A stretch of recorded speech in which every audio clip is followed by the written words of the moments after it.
Hello dear students, welcome to Nexus channel बेटा. So I am your biology mentor.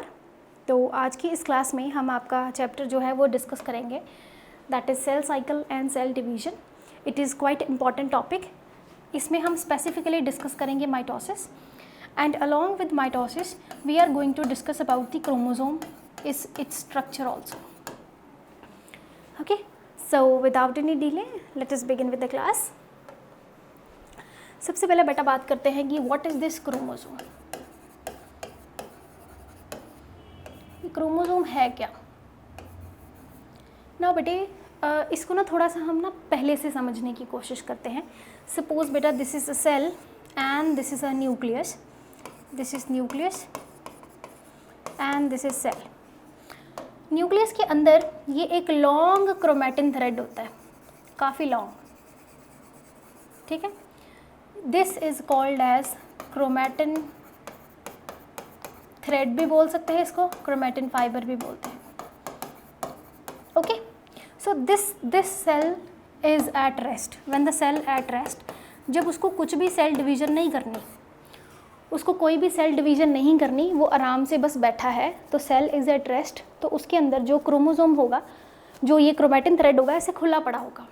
Okay, but when the times come when the cell has to divide, now what will happen. ध्यान से समझिएगा इसको. मान लीजिए बेटा ये cell है and of course this is a nucleus और ये रहा सेल. ड्यूरिंग सेल डिवीज़न क्या होता है, ये जो क्रोमैटिन थ्रेड होता है ये अपने आप को कंडेंस कर लेता है टू फॉर्म अ क्रोमोसोम. और वो क्रोमोसोम रहेगा ऐसे, ये रहा कंडेंस्ड क्रोमैटिन थ्रेड, ये रहा. So this is the chromosome and it forms during cell division. Okay, so one thing is clear to all of you. पहले खुला जो होता है बिल्कुल ऐसे लूजली फॉर्म में प्रेजेंट होता है, that is the chromatin thread.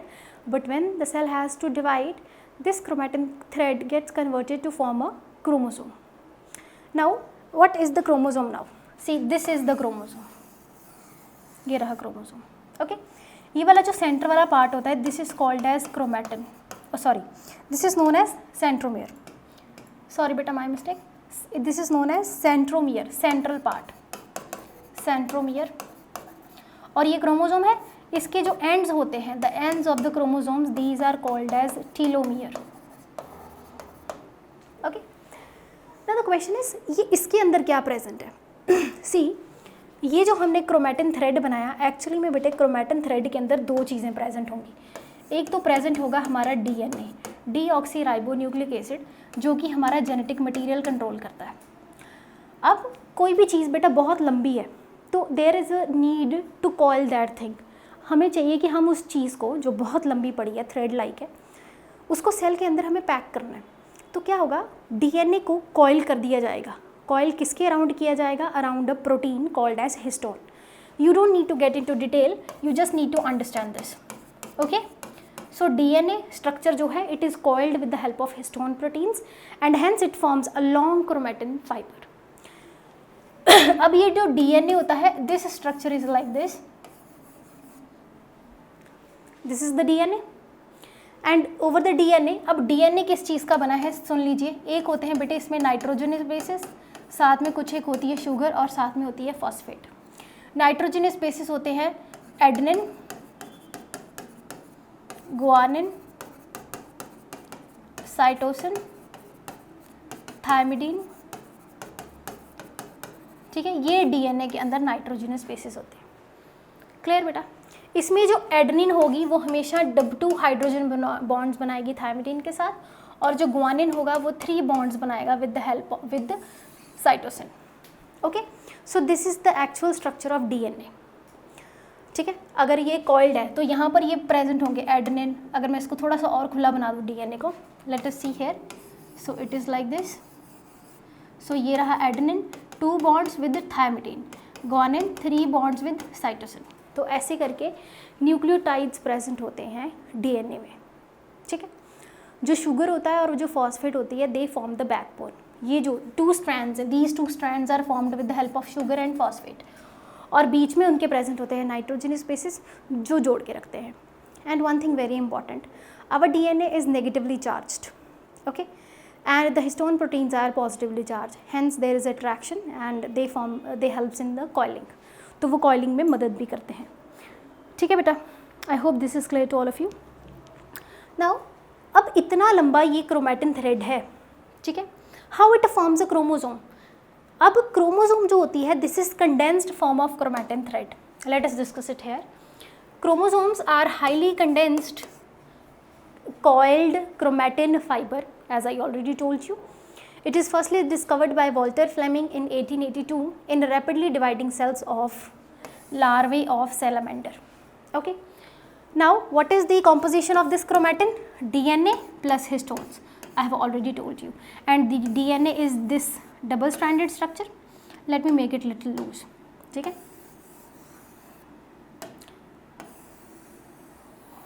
ठीक है, मैंने थोड़ा सा इसको खुला बना दिया, एक स्ट्रैंड को ये वाला खुला बना दिया. अब मैं इसमें बॉन्ड्स शो कर देती हूँ. See this is A double bond T, G triple bond C, फिर से ए डबल बॉन्ड टी, फिर C triple bond G. Okay, so these are the nitrogenous spaces present inside the this DNA. Okay, now how this structure, ये इतनी condensed form है तो इसका मतलब there should be a packaging होनी चाहिए जिसके कारण ये इतना लंबा क्रोमैटिन थ्रेड जो है कंडेंस होके कन्वर्ट हो जाए into form of this chromosome. Now how this packaging is done, understand this is the structure. Now see, नीचे से शुरू करते हैं बेटा, यहाँ से नंबर 1 से शुरू करेंगे. First of all just see this is the double helix DNA. See this is the DNA, और इसके अंदर आपको ये स्टेयर्स ऐसी स्ट्रक्चर्स दिख रही हैं. These are the nitrogenous bases. Okay, now let me erase this. अब ये क्या होगा, ये तो हो गया लंबी सी DNA स्ट्रक्चर. नाउ ये जो DNA है ये कॉइल हो जाता है अराउंड दीज हिस्टोन प्रोटीन्स. ठीक है, ये हिस्टोन प्रोटीन्स के अराउंड कॉइल हो गया, रैप हो जाएगा. Like suppose this is a double stranded DNA. ठीक है, और फिर अब ये दूर से देखेंगे इसको तो ये सिंगल स्ट्रक्चर बन गई. अब ये कॉइल होता है around this histone proteins. Now let me make, this is the histone protein. ठीक है, ये दूसरी हिस्टोन प्रोटीन्स होगी और ये फॉर्म ये बनाए इसके अराउंड एक टर्न क्रिएट करेगा. ये रहा turn. Okay, so this forms a turn and this structure, ये जो स्ट्रक्चर बनी है this is called as nucleosome.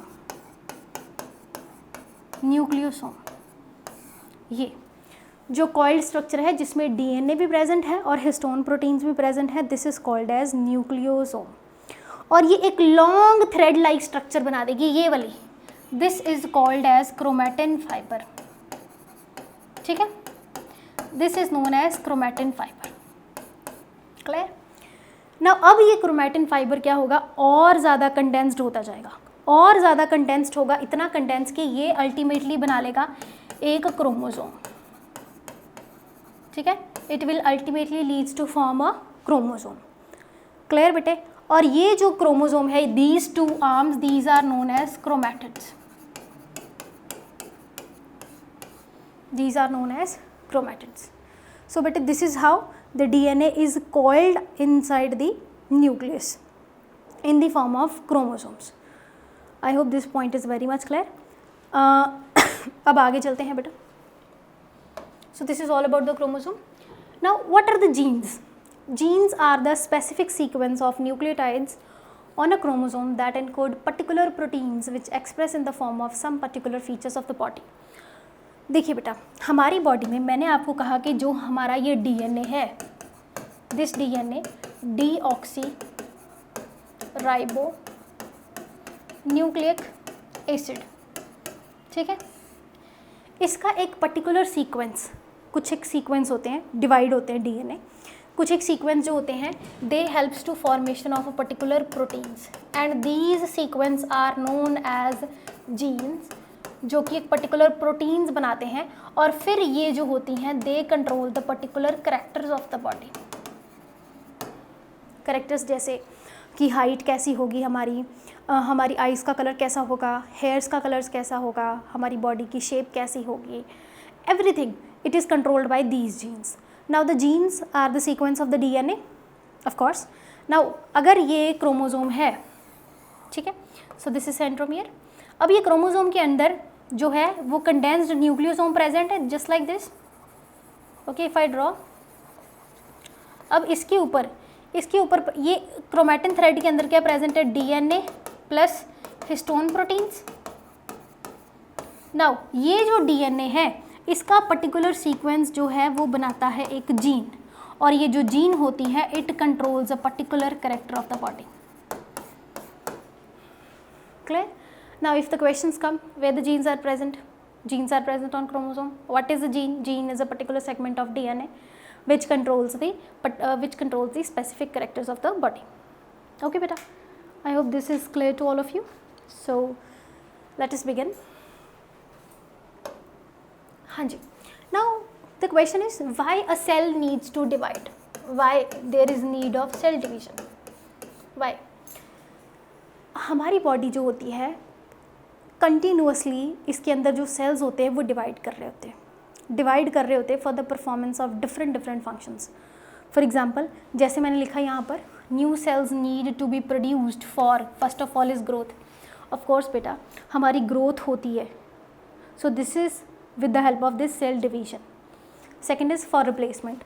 मान लीजिए कोई सेल अच्छे से काम नहीं कर रहा तो उस सेल को रिप्लेस करना ज़रूरी है, अदरवाइज़ हमारी बॉडी अच्छे से फंक्शन नहीं करेगी.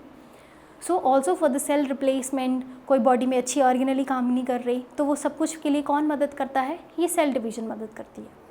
Third is repair. Of course body में रिपेयर की भी ज़रूरत होती है, हमें चोट लग जाती है, हमारी बॉडी पे कट्स लग जाते हैं, स्किन रैशेस हो जाते हैं, कुछ देर के बाद वो खुद ही ठीक हो जाती हैं. ठीक है, या हमारे मुंह में कई बार खाते खाते कई बार हमारी चीक्स कट जाती है अंदर से, तो वो भी बिल्कुल क्या होता है, ऑटोमेटिकली ठीक हो जाता है. How? Because of this cell division.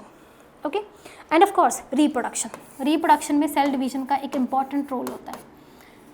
चाहे वो एक सिंगल सेलुलर ऑर्गेनिज्म है जैसे अमीबा है, चाहे वो मल्टी सेलुलर ऑर्गेनिजम्स, प्लांट्स हैं, ह्यूमंस हैं, dog, cat, rat, any organism, कोई भी लिविंग ऑर्गेनिज्म है, चाहे वो यूनिसेलुलर है चाहे वो मल्टी सेलुलर है, that organisms need to do reproduction.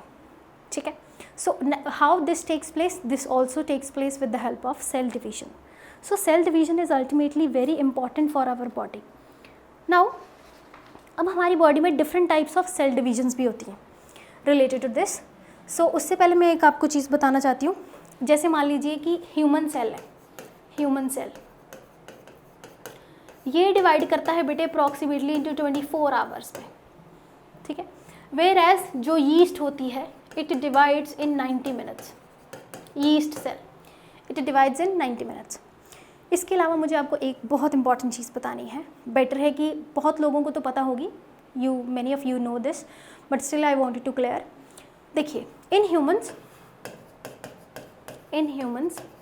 There are 46 chromosomes present. 46 chromosome present हैं ह्यूमंस में.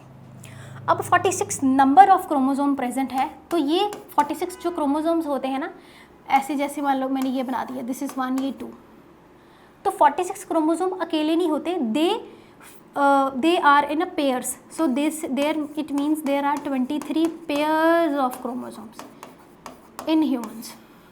Okay, one thing is clear. अब ये 23 पेयर ऑफ क्रोमोसोम है. अब ये जो सेल्स होते हैं they shows 2 types of cell division. उससे पहले एक चीज़ याद रखिए, अगर कोई ऑर्गेनिज्म, मान लीजिए कि ये सेल है, suppose it is a cell, human cell है, इसमें मैंने बोला बेटा 46 क्रोमोसोम्स है. So this cell is called as diploid. Okay, 46 cell means there are pairs are present, so it means 2n condition है. 2n means 2 multiplied by 23 chromosomes pair में present है. So ultimately 46 chromosomes are present. This is the diploid condition. Okay, now the next is, ध्यान से सुनिए, मान लीजिए with the anyhow cause only 23 number of chromosomes रह जाए. Okay, I'm not talking about pairs, I'm just saying 23 number of chromosome रह जाए. तो अब यहाँ पर क्रोमोसोम नंबर हाफ हो गया, इधर क्रोमोसोम नंबर क्या हो गया, half in comparison to this. So this is haploid condition, half haploid condition. तो मीन्स n कंडीशन है, 2n तो होगी नहीं बिकॉज 23 नंबर ऑफ क्रोमोसोम्स रह गए. Clear? So you should know this is diploid human cell, this is haploid human cell. Okay, ये आपको अब पता चल गया है. This is quite important concept to understand. अब आगे चलते हैं. हाँ जी, now what is the types of cell division? See, there are 2 types of cell division. One is mitosis, another is meiosis. ठीक है, मैं आपको सिर्फ एक बेसिक अंडरस्टैंडिंग बताऊंगी दोनों की. We are not going to go in detail because after when we are finished with this तो हम इसको ऑलरेडी डिटेल में पढ़ लेंगे. सो अभी के लिए सिर्फ हम इसको समझेंगे कि होता क्या है ये. देखिए बेटा, हमारी बॉडी में 2 तरह के सेल्स होते हैं. एक होते हैं सोमैटिक सेल्स. सोमैटिक सेल्स, ठीक है. सोमैटिक सेल्स जितने भी सेल्स हैं हमारी बॉडी के, जैसे कि हमारी आर्म्स पे है, लेग्स पे है, आईज़ का, हेयर्स का, नेल्स का, every cell is somatic cell. Clear? अब दूसरे जो सेल्स होते हैं they are the germ cells. Germ cells हमारी बॉडी में जो जर्म सेल्स होते हैं बेटे, they helps in formation of gametes. ये गैमीट्स बनाते हैं. कौन कौन से गैमीट्स? जैसे अगर मैं ह्यूमंस की बात करूं तो मेल गैमीट होगा स्पर्म और फीमेल गैमीट होगा ओवम. ओके, सो जर्म सेल्स वो हैं जो गैमीट्स बनाते हैं और सोमैटिक सेल्स वो हैं जो जितने भी हमारी बॉडी के अदर सेल्स हैं. क्लियर बेटा? अब नेक्स्ट इज सोमैटिक सेल्स जो होंगे इस माइटोसिस में क्या होगा. जैसे मान लीजिए एक 46 क्रोमोसोम वाला सेल है, इसके अंदर 46 क्रोमोसोम्स प्रेजेंट है इस सेल्स के अंदर. So means this is a diploid cell. अब ये जो डिप्लॉयड सेल है ये 2 daughter cell, suppose this is a parent cell. अब ये जो पेरेंट सेल है ये 2 डॉटर सेल्स बनाएगा, वो भी 46 क्रोमोसोम वाले ही होंगे. 46 chromosome. Okay, so this is also diploid, this is also diploid, so these are 2 daughter cells. 2 daughter cells produce की जो कि डिप्लॉयड ही थी. so here identical cells are produced, identical cells formed. clear? Diploid parent cell था और diploid parent cell ने diploid daughter cells बनाए. Clear? Now इसमें 2 daughter cells produce होंगे, ये भी याद रखिएगा. This is 1 daughter cell, this is 2, this is 1 and this is 2. Meiosis में क्या होता है, थोड़ा सा फ़र्क आ जाता है, ध्यान से समझिए. मान लीजिए बेटा ये एक सेल है, जर्म सेल है, ये डिप्लॉयड है, पेरेंट सेल. ठीक है, ये डिप्लॉयड है. अब इन्होंने जो मतलब इन्होंने सेल डिवीजन शो करके पहले बनाने हैं 2 सेल्स, ठीक है, और फिर इन्होंने बनाने हैं 2 सेल्स मोर. ये कैसे बनाने हैं हम ये डिस्कस करेंगे. और जो नेक्स्ट 2 सेल्स बनते हैं, मतलब ये 4 सेल्स बन गए, ये सारे के सारे होंगे बेटा हैप्लॉयड. सारे के सारे सेल्स क्या होंगे? हैप्लॉयड. और ये पेरेंट सेल एक था, एक पेरेंट सेल ने 4 हैप्लॉयड सेल बनाए. ये 1 2 3 4. So here 4 haploid daughter cells are produced and these are not identical. ये diploid थे और ये कौन से बन गए? Haploid. So in meiosis cell division जो कि cells बनते हैं they are not identical because the chromosome number is half. Clear बेटे? अब एक चीज़ और होती है इसमें, यही भी ऐड ऑन कर देती हूँ, 2 हम आगे पढ़ेंगे. सिर्फ मैं थोड़ा सा पॉइंट ही लिखूँगी, जस्ट ट्राई टू अंडरस्टैंड. बेटे देखो, जो मियोसिस होती है it is there to produce the gametes. अब गैमीट्स जब ये मियोसिस होती है तब एक स्टेप होता है that is the crossing over. उस क्रॉसिंग ओवर के कारण वेरिएशंस आती हैं. वेरिएशंस माने देखिए, जैसे हम लोग हैं या कोई एनिमल है या कोई प्लांट है, जब भी वो 2 प्लांट्स या 2 एनिमल्स सेक्सुअल रिप्रोडक्शन करते हैं, मीन्स उनके गैमीट्स की फ्यूजन होती है, तो हमेशा जो आगे बच्चा बनता है, ऑफस्प्रिंग बनते हैं, वो उनमें कुछ ना असमानताएं होती हैं, वेरिएशंस होती हैं। क्यों होती हैं? Due to crossing over. वो हम नेक्स्ट लेक्चर में समझेंगे कि क्रॉसिंग ओवर का मतलब क्या है। बट अगर हमारी कहीं आर्म पे कट लग जाए, लेग्स पे कट लग जाए, तो वहाँ पर जो हमारी स्किन थी वही वापस से आती है, कोई और स्किन नहीं आ जाती। So it means in somatic cell there is no variations या very less variations. Ultimately you can say no variations, but in meiosis there is variations. और वेरिएशंस क्यों होती हैं? Due to crossing over. So this is important, very important topic to understand. I hope this is very much clear to all of you. अब हमने इतना पढ़ लिया है।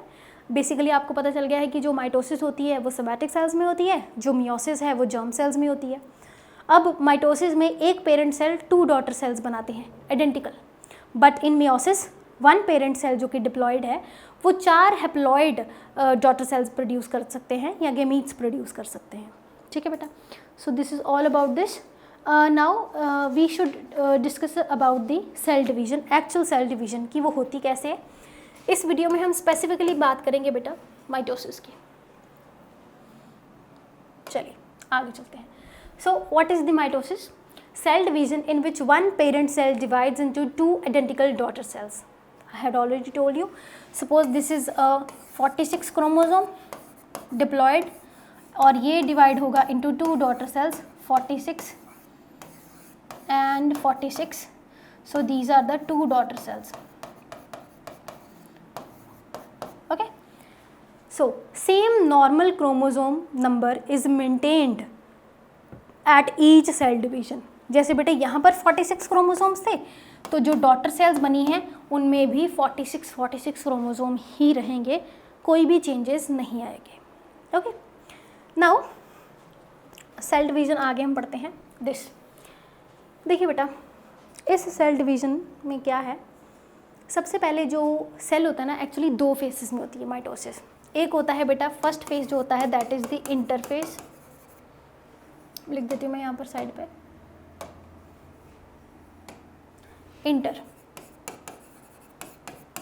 इंटरफेस। और ये जो इंटरफेस होता है it is the longest phase.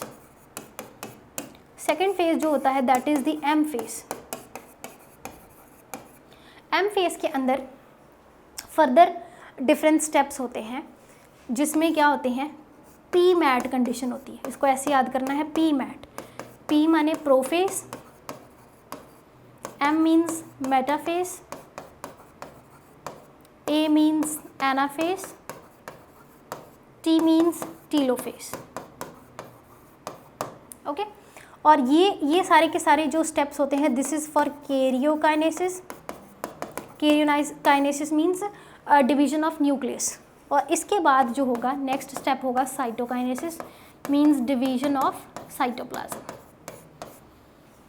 Okay, so मैंने आपको थोड़ा सा डिटेल में बता दिया है कि ये स्टेप्स क्या होते हैं, कैसे होते हैं। अब बेटे बात करते हैं, ये देखिए यहाँ से ये वाला जो फेस है ये रहा G1 S G2 इतना फेस, ये वाला, ये सारा का सारा है इंटरफेस। इंटरफेस में फर्दर से 3 स्टेजेस होती हैं। एक होगा G1 S G2। ओके, सो इंटरफेस में क्या हुआ, G1 फिर S फिर G2। ओके, उसके बाद ये फेस आ जाएगा माइटोसिस। माइटोसिस फेस में मैंने बात की कंडीशन होती है पी मैट और उसके बाद आता है साइटोकाइनेसिस। तो ऐसे एक सेल साइकिल चलता रहता है। क्लियर? अब मैंने बोला इंटरफेस जो होता है ये लॉन्गेस्ट फेस होता है। इसको ऐसे समझिए बेटा, जैसे मान लीजिए कोई चीज़ है, उसकी हमें प्री प्रेपरेशन करनी थोड़ी सी ज़्यादा लॉन्गेस्ट ड्यूरेशन की होती है। जैसे अगर किसी को कोई खाना बनाना है तो बनाते समय खाना ज़्यादा टाइम लगता है, बट खाने समय कुछ भी नहीं लगता। If we are in cooking तो इट विल टेक 1 आवर और उससे भी ज़्यादा हो सकता है। बट अगर खाना है तो उसमें सिर्फ हार्डली लगेंगे 10-15 मिनट्स। सो लॉन्गेस्ट फेस होता है जो प्रेपरेटरी फेस होता है।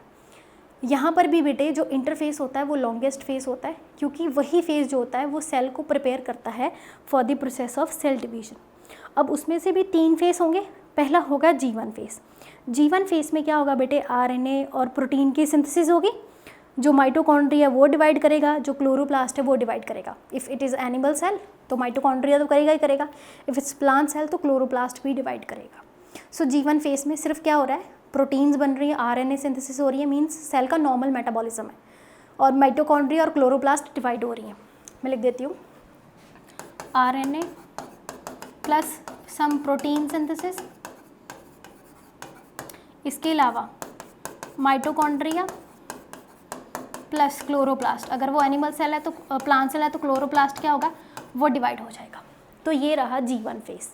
G stands for growth phase. Okay, G itself stands for growth phase. लिखा है ना यहाँ पर, सेल ग्रोथ मतलब सेल का नॉर्मल मेटाबॉलिज्म हो रहा है प्लस उसका साइज बढ़ रहा है। नेक्स्ट फेस आ जाता है बेटे synthesis, S face. S means synthesis face. तो यहाँ पर लिखा हुआ है स्पेसिफिकली S फेस में DNA सिंथेसिस होगी। जैसे DNA है, जो क्रोमोसोम्स हैं वो डुप्लीकेट कर जाएंगे, ठीक है। जो DNA सिंथेसिस होगी मतलब क्रोमोसोम्स डुप्लीकेट कर जाएंगे, क्रोमोसोम नंबर बढ़ जाएगा, ठीक है, डबल हो जाएगा। सो ये याद रखना, S phase is just related to DNA synthesis. सिर्फ इसी फेस में DNA सिंथेसिस होगी, ना G1 में होगी ना G2 में होगी। Okay, so next phase is second growth phase, that is called as G2। इसमें भी बेटा क्या होगा, और ज़्यादा RNA सिंथेसिस होगा, और ज़्यादा प्रोटीन सिंथेसिस होगी, और सेल का नॉर्मल मेटाबॉलिज्म रहेगा, normal metabolism of the cell. So इतने में क्या हुआ, सेल के पास अपना DNA भी बढ़ गया, because actually chromosome has to divide ना। एक चीज़ है, यहाँ पर क्रोमोसोम्स डबल होते हैं बट अटैच्ड रहते हैं, डिवाइड नहीं होते। क्लियर, डिवाइड वो आगे जाके होंगे M फेस में।